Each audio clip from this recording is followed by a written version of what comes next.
2025-yil mart oyida korrupsion jinoyati ayblanib, ishdan bo'shatilgan, hozirda firibgarlikda gumon qilinayotgan va Interpolga qidiruvga berilgan Migratsiya agentligining sobiq xodimi Azizbek Toshtemirovga bog'liq Koreya ishi bo'yicha korrupsion holatlarga agentlik rahbari Bekzod Musayevning ham bevosita aloqasi borligi haqida ma'lumotlar tarqalmoqda. Koreya 24 soat deb nomlangan Telegram kanaliga Migratsiya agentligi rahbariga tegishli ekani aytilgan audio va yozishmalardan olingan suratlar joylab borilmoqda. Unda Bekzod Musayev qimmatbaho sovg'alar, davlat hisobidan $150,000 mashina, premium do'konlardan xarid qilinadigan go'sht mahsulotlari talab qilingani haqida jiddiy ayblovlar ilgari surilgan. Azizbek Toshtemirov o'z kanalida barcha holatlar bo'yicha faktlar yetarli ekanini, huquqni muhofaza qilish organlariga taqdim etishga tayyorligini bildirgan. Interpol qidiruvda bo'lgan Azizbek Toshtemirovning 17-iyun kuni e'lon qilingan postiga ko'ra, u Koreyada ishlayotgan paytida undan Bekzod Musayev uchun har 2 haftada 10 kilodan qimmatbaho Wagyu go'shti yuborib turish talab qilingan. U gapiga isbot sifatida Migratsiya agentligining rahbari Bekzod Musayevga tegishli ekani aytilgan audioni ilova qilgan. Davay, ketguninggacha olib ket bu sumkani.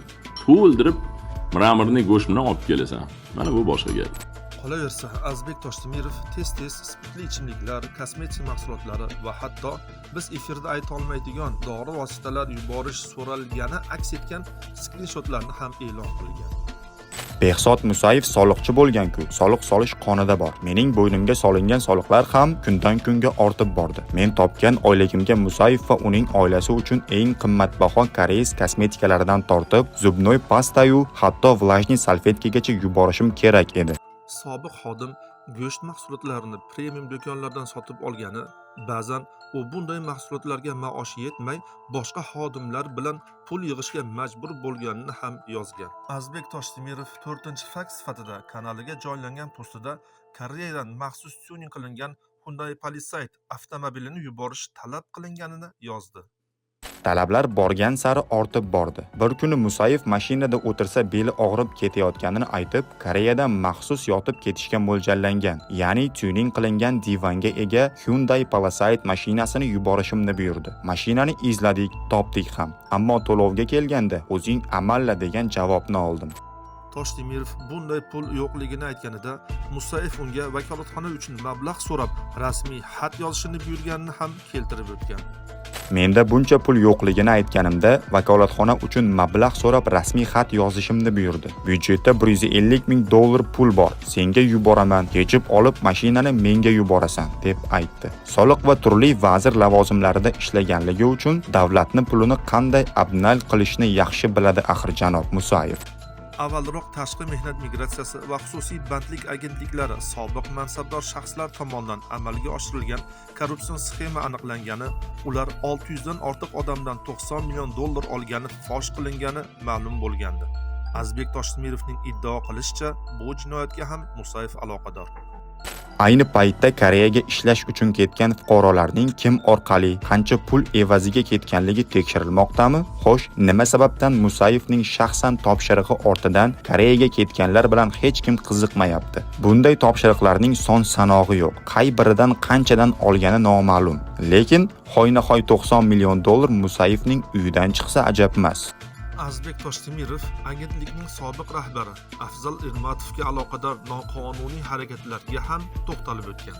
Afzal Irmatov aynan 2022-yili Koreyaning O'zbekistondagi vakili janob Kvondan imtihonlarni soxtalashtirishga imkoniyat yaratishni talab qiladi. Koreyalik rasmiy vakil bundan bosh tortadi albatta. Bundan jahli chiqqan Irmatov hali seni yo'q qilaman deya ishga kirishdi. Shaxsan meni tarjimonligim ostida o'tgan Koreya inson resurslarini rivojlantirish xizmati rahbarlari bilan uchrashuvda u vakilning ustidan tuhmat so'zlar bilan shikoyat qilib, uni almashtirishni talab qildi. Koreya tomon vaziyat bo'yicha rasmiy xat so'ragani uchun boshqa davlatning diplomati ustidan podstava xat yozib murojaat qildi. 20-iyun kuni Migratsiya agentligi shov-shuvli holat bo'yicha rasmiy munosabat bildirdi. Unda Azizbek Toshtemirov skrinshot, audio va rasmlar bilan iddao qilayotgan gaplar haqiqatga to'g'ri kelmasligi va bir tomonlama talqin qilingani aytilgan. Mazkur holatlar bo'yicha vakolatli huquqni muhofaza qiluvchi organlar tomonidan qonunchilikda belgilangan tartibda tekshiruv va tergov harakatlari olib borilmoqda. Tekshiruv natijalariga ko'ra, barcha holatlarga huquqiy baho beriladi. Qolaversa, Migratsiya agentligi davlat organlari va ularning mansabdor shaxslari faoliyatiga oid har qanday ma'lumotlar faqat rasmiy manbalar va ishonchli dalillarga asoslangan holda baholanishi lozimligini eslatib o'tgan.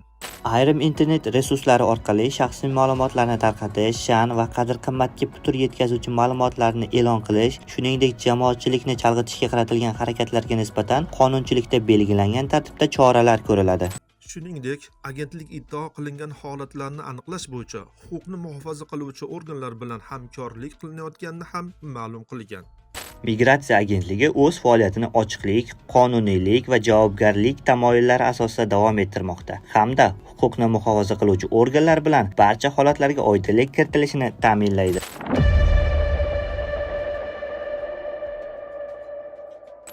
O'ttiz besh yoshli Azizbek Toshdemirov Andijon viloyatida tug'ilgan. Tashqi mehnat migratsiyasi agentligida Koreyadagi vakolatxona rahbari lavozimida faoliyat olib borgan. 2025-yilning mart oyida turli qonunbuzarliklar uchun ishdan bo'shatilgan va firibgarlikda gumon qilinib, xalqaro qidiruvga berilgan.